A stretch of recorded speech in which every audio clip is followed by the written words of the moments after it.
Hi friends, ఈరోజు ఈ వీడియోలో తెలంగాణ రాష్ట్ర వ్యాప్తంగా అమలవుతున్న ఇందిరమ్మ ఇండ్ల పథకానికి సంబంధించి మరో ముఖ్యమైన అప్డేటు వెలుగులోకి వచ్చింది. రెండో విడతలో ఏ లిస్టులో ఉన్నవారికి ఇల్లు మంజూరు చేస్తారు అనేది కూడా ఈ వీడియోలో తెలుసుకుందాం. అండ్ వీడియో మీద నచ్చితే లైక్ చేయండి ఫ్రెండ్స్. మీరు చేసే ఒక లైక్ వల్ల ఈ వీడియో ఇంకో 10 మందికి రికమెండ్ అవ్వడం జరుగుతుంది ఫ్రెండ్స్. సో దాని ద్వారా ఈ ఇన్ఫర్మేషన్ అందరూ తెలుసుకోగలరు. సో ఏమాత్రం లేట్ చేయకుండా వీడియోలోకి వెళ్ళిపోద్దాం. సో ముఖ్యంగా పట్టణ ప్రాంతాల్లో నివసిస్తున్న పేద కుటుంబాలకు పక్కా ఇల్లు అందించే దిశగా ప్రభుత్వం చర్యలు వేగవంతం చేస్తుంది. ఇప్పటికే తొలి విడతలో లబ్ధిదారులకు ఇళ్ల మంజూరీ ప్రక్రియ చేపట్టగా ఇప్పుడు రెండో విడతకు కూడా గ్రీన్ సిగ్నల్ ఇచ్చినట్లు సమాచారం.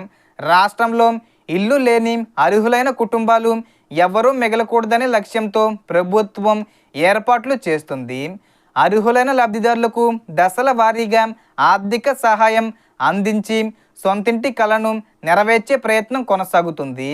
తొలి విడతలో మంజూరైన ఇళ్లలో చాలామంది లబ్ధిదారులు ఇప్పటికే నిర్మాణాలు పూర్తి చేసి గృహప్రవేశాలు కూడా చేసినట్లు తెలుస్తుంది. నియోజకవర్గానికి సుమారు 3500 ఇళ్ళు కేటాయించగా ఎక్కువగా L1 కేటగిరీకి చెందిన లబ్ధిదారులకే ప్రాధాన్యత లభించింది. అంటే సొంత స్థలం ఉన్నవారు ఇల్లు నిర్మించుకునేందుకు 4 విడతలుగా మొత్తం 5 లక్షల ఆర్థిక సహాయం అందించే విధానం అమలులో ఉంది. ఇప్పుడు రెండో విడతలో ముఖ్యంగా పట్టణ ప్రాంతంలోని పేదలకు మేలు జరిగేలా ప్రభుత్వం దృష్టి సారించినట్లు తెలుస్తుంది. అవసరమైన చోట భూములను గుర్తించి స్థలాలతో పాటు ఇళ్ల నిర్మాణానికి కూడా ప్రణాళికలు రూపొందిస్తున్నట్లు సమాచారం. ఇందిరమ్మ ఇండ్ల పథకంలో L1, L2, L3 కేటగిరీలకు సంబంధించిన అర్హతలు, లబ్ధిదారుల ఎంపిక వంటి అంశాలపై అధికారులు దశల వారీగా చర్యలు కొనసాగిస్తున్నారు. ముఖ్యంగా పట్టణ ప్రాంతాల్లో డబుల్ బెడ్రూమ్ ఇళ్లకు సంబంధించి ప్రభుత్వం ప్రత్యేక దృష్టి పెట్టినట్లు వార్తలు వస్తున్నాయి. హైదరాబాదు, రంగారెడ్డి, GHMC పరిధిలోని ప్రాంతాలను కలుపుకొని ప్రత్యేక ప్రణాళిక రూపొందించినట్లు సమాచారం. గతంలో కేటాయించిన డబుల్ బెడ్రూమ్ ఇళ్లను కొందరు ఇతరులకు అద్దెకి ఇవ్వడం లేదా వినియోగించకపోవడం వంటి అంశాలపై కూడా ప్రభుత్వం సమీక్ష నిర్వహించినట్లు తెలుస్తుంది. ఈ నేపథ్యంలో నిజమైన అర్హులైన కుటుంబాలకు ప్రయోజనం చేరేలా కొత్త ఏర్పాట్లు చేస్తున్నట్లు సమాచారం. పట్టణ ప్రాంతాల్లో నివసిస్తున్న సొంత ఇల్లు లేదా స్థలం లేని పేద కుటుంబాలకు ప్రాధాన్యత కల్పించే అవకాశం ఉందని చెబుతున్నారు.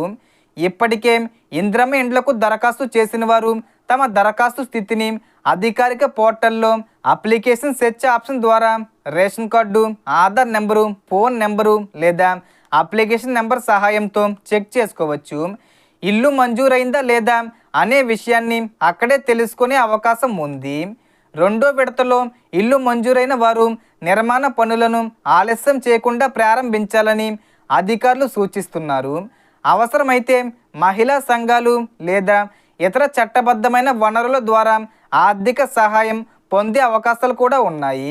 బేస్మెంట్ పూర్తి చేసినప్పుడు 1 లక్ష రూపాయలు, గోడల నిర్మాణం దశలో 1,25,000 రూపాయలు, స్లాబ్ దశలో 1,75,000 రూపాయలు, పూర్తి స్థాయి నిర్మాణం పూర్తయిన తర్వాత సంప్రదించి అవసరమైతే మళ్ళీ దరఖాస్తు చేసుకోవచ్చు.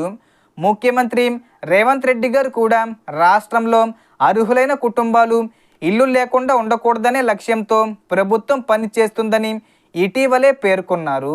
అందువల్ల ఇందిరమ్మ ఇండ్ల పథకానికి దరఖాస్తు చేసిన ప్రతి ఒక్కరూ తమ స్టేటస్ను ఒకసారి తప్పకుండా చెక్ చేసుకుని తాజా సమాచారంపై అప్రమత్తంగా ఉండడం మంచిది.